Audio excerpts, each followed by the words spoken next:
Hello students, welcome to class 7। बच्चों, ये हमारी अंतरा व्याकरण एवं रचना की बुक है और आज हम इसमें पाठ पढ़ेंगे 19 वाक्य विचार। अब हम वाक्य विचार के बारे में पढ़ेंगे कि वाक्य विचार क्या है।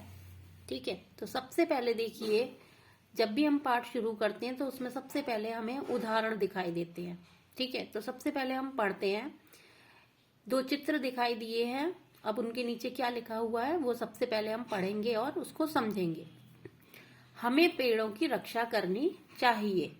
उसके बाद है, महाराज विक्रम सिंह देवगढ़ के राजा थे। ठीक है, अब जो ये दो वाक्य दिए हुए हैं, क्या है इसमें, इसका अर्थ क्या है, क्यों ये वाक्य दिए हुए हैं, ये पहले हम इसको समझेंगे। उपर्युक्त शब्द समूह एक निश्चित अर्थ की अभिव्यक्ति कर रहे हैं, यानी कि जो ये शब्दों का समूह दिया हुआ है, जो सारे ये शब्द लिखे हुए हैं, ये एक शब्दों का समूह है। ठीक है, और ये क्या कर रहे हैं, निश्चय अर्थ को बता रहे हैं। अभिव्यक्त करना यानी कि किसी चीज को बताना। तो ये जो शब्दों का ये समूह दिया है, इसका एक निश्चित अर्थ निकल रहा है। ठीक है, क्या अर्थ निकल रहा है कि हमें पेड़ों की रक्षा करनी चाहिए। यानी कि इस वाक्य को पढ़ के हमें समझ में आ रहा है कि हमें पेड़ों की रक्षा करनी चाहिए। इस चित्र में ये बताया गया है और इस चित्र में ये बताया गया है कि महाराज विक्रम सिंह देवगढ़ के राजा थे। ठीक है, ये अर्थ हमें समझ में आ रहा है, इसीलिए ये शब्द समूह वाक्य है। ठीक है, जो शब्दों का जो पूरा समूह दिया हुआ है, ये इसको क्या बोलेंगे, एक वाक्य बोलेंगे। किसी शब्द समूह में शब्दों का क्रम और अन्वय व्याकरण के नियमों के अनुसार होता है, तभी वह सार्थक वाक्य बन सकता है। अब आप इसको अंडरलाइन कर लीजिए। किसी शब्द समूह में शब्दों का क्रम और अन्वय व्याकरण के नियमों के अनुसार होता है, तभी वह एक सार्थक वाक्य बन सकता है। ठीक है, अब है वाक्य की परिभाषा। चलिए, अब हम वाक्य की परिभाषा पढ़ते हैं और समझते हैं। वक्ता या लेखक के मन के भावों को पूरा प्रकट करने वाले सार्थक शब्द समूह के मेल को वाक्य कहते हैं। देखिए, बुक में आपकी में शब्द लिखा हुआ आ गया है, तो इसको काट दीजिए, इसको कट कर दीजिए और उसकी जगह वाक्य लिख दीजिए। ठीक है, जैसे कि मैंने लिखा हुआ है। चलिए, एक बार हम फिर समझते हैं। वक्ता या लेखक के मन में, वक्ता यानी कि बोलने वाला, लेखक यानी कि लिखने वाला। ठीक है, तो वक्ता या लेखक के मन के भावों को, ठीक है, जो भी उसके मन में भाव आ रहे हैं, जो भी उसके मन में बात आ रही है, उन बातों को पूरा प्रकट करने वाले। ठीक है, उन बातों को जब हम पूरी तरह से प्रकट करेंगे तो या तो बोलेंगे या लिखेंगे। ठीक है, तो एक शब्दों का समूह हमारे पास आएगा। जब शब्दों का जो समूह होता है, उसी के मेल को हम वाक्य कहते हैं। अब है वाक्य के अंग। वाक्य के दो भेद होते हैं, उद्देश्य और विधेय। अब देखिए, सबसे पहले हम पढ़ेंगे उद्देश्य के बारे में। उद्देश्य क्या है, अब इसके भी चित्र द्वारा आपको उदाहरण समझाए हुए हैं। बालक खेल रहा है, शेर जंगल का राजा है। ठीक है, दो चित्र हमारे पास हैं कि बालक खेल रहा है, शेर जंगल का राजा होता है। उपर्युक्त वाक्यों में बालक और शेर के बारे में कुछ कहा गया है। ये कर्ता है, यानी कि कर्ता क्या होता है, जो काम करने वाला होता है। तो बालक भी कुछ कर रहा है और इसमें जंगल का राजा कौन बताया है, शेर बताया है। तो ये शेर और बालक जो है वो कर्ता है। कर्ता को ही उद्देश्य कहा जाता है। अब ये ध्यान रखना बेटा कि जो कर्ता होता है ना, जो काम करने वाला होता है, वही उद्देश्य होता है। ठीक है, अब हम इसकी परिभाषा पढ़ लेते हैं उद्देश्य की। वाक्य में जिस व्यक्ति या समूह के विषय में या वस्तु के विषय में कुछ कहा जाता है, उसे उद्देश्य कहते हैं। एक बार फिर से समझ लो। वाक्य में जिस व्यक्ति, अगर हमारे पास कोई भी वाक्य है तो उसमें किसी व्यक्ति के बारे में बताया होगा या किसी वस्तु के बारे में बताया होगा। ठीक है, तो जो व्यक्ति या वस्तु के विषय में कुछ कहा जाता है, तो वही व्यक्ति और जो वस्तु होती है ना, वही उद्देश्य होता है, उसी को उद्देश्य कहते हैं। ठीक है, तो ये इसकी परिभाषा है। वाक्य में जिस व्यक्ति या वस्तु के विषय में कुछ कहा जाता है, उसे उद्देश्य कहते हैं।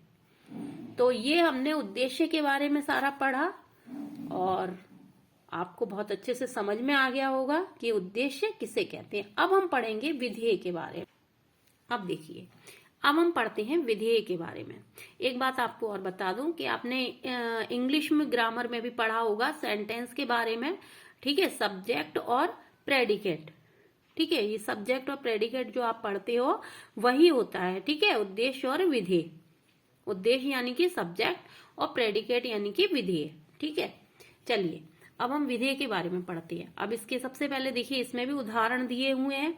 वही उदाहरण है कि बालक खेल रहा है, शेर जंगल का राजा होता है, लेकिन इसी को विधेय में कैसे बताया है ये अब आपको बताते हैं।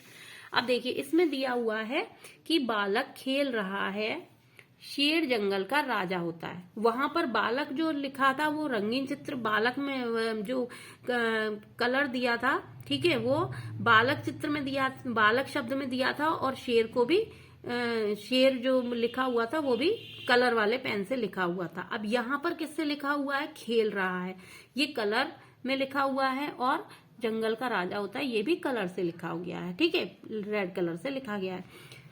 तो यानी कि अब हमें किस पे ध्यान देना है? खेल रहा है और जंगल का राजा होता है। यानी कि अब हम पहले पढ़ते हैं इसको, फिर समझते हैं। उपर्युक्त वाक्यों में खेल रहा है तथा जंगल का राजा होता है उद्देश्य के विषय में कुछ बता रहा है। उद्देश्य हमारा क्या था? शेर और बालक। अब जिसके बारे में बातें बताई जा रही हैं वो क्या होता है? वही होता है विधेय।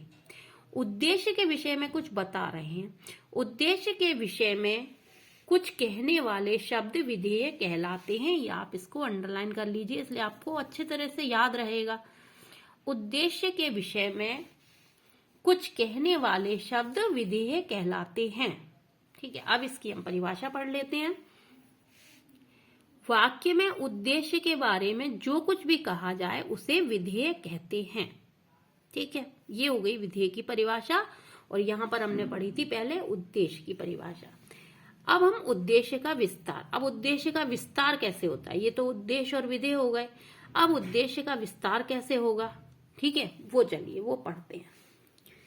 बतख जल में तैर रही है, ये उद्देश्य हो गया। उद्देश्य क्या हो गया? बतख, ठीक है।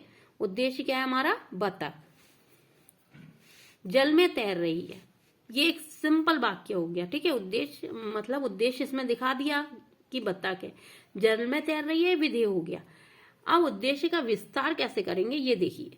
सफेद रंग की बतखें जल में तैर रही हैं, यानी कि बतख जो है वो कैसी बता दी है? सफेद रंग की, ठीक है। यानी कि बतखों की कुछ विशेषता बता दी है। अब विशेषता क्या बताइए? कि वो सफेद रंग की हैं। तो ये हो जाता है उद्देश्य का विस्तार। चलिए अब हम इसको ऐसे समझते हैं, जब उद्देश्य के साथ उसकी विशेषता बताने वाले शब्द जुड़ जाते हैं तब वे शब्द उद्देश्य का विस्तार कहलाते हैं। उपर्युक्त वाक्यों में बतखों के लिए सफेद रंग की शब्द का प्रयोग किया गया है, ठीक है। यानी कि जब उद्देश्य की विशेषता बता दी जाती है, विशेषता बताने वाले शब्द जुड़ जाते हैं, तो वो हो जाता है उद्देश्य का विस्तार। अब हम करते हैं विधेय का विस्तार। अब विधेय का विस्तार कैसे होगा वो देखिए। नाना जी चल रहे हैं, नाना जी उद्देश्य है, चल रहे हैं, विधेय हो गया। अब विधेय का विस्तार कैसे करना है? नाना जी धीरे धीरे चल रहे हैं, ठीक है, ये हो गया विधेय का विस्तार। यानी कि जो नाना जी है वो चल रहे हैं, लेकिन क्या उसमें विशेषता बता दी है कि वो धीरे धीरे चल रहे हैं, ठीक है।